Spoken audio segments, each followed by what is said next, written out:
To me, femininity is a trait assigned at birth. You're either born with it or you're not.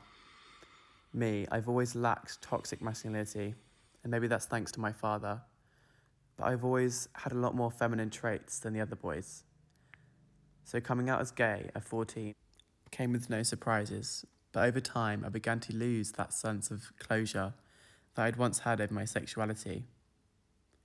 A new and uncomfortable feeling, a lack of self, forced me to question my identity beyond my sexuality, as I learned the difference between the two.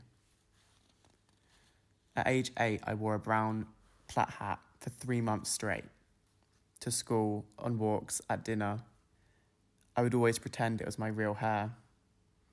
That same Christmas I cried when my brother got a Ben 10 costume because I got a Prince costume and I wanted Ben 10's sister Gwen costume. Maybe a year or so after, my mother had asked me if I wanted to be a woman. As a 10-year-old in 2013, this was a fairly strange question that I didn't know much about, and so I said no.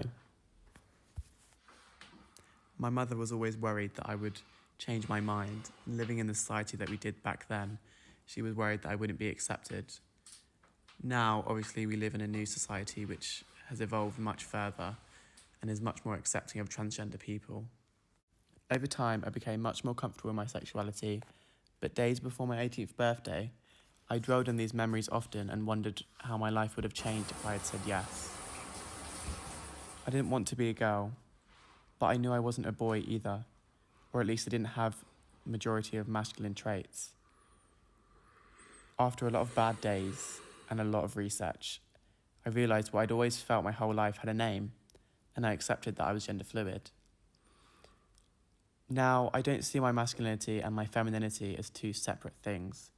Instead, I see them as equals, and neither one outweighs the other. In my mind, a lot of traditionally masculine things are also feminine traits, and vice versa. I enjoy embracing my femininity more in myself recently, as I'm already aware of my masculinity, and I now have longer hair and plaits of my own, and I'm finally comfortable in my own identity. Discovering clothes and makeup that makes me feel comfortable in my skin is definitely a big part in my gender identity. And really, my journey's only just begun.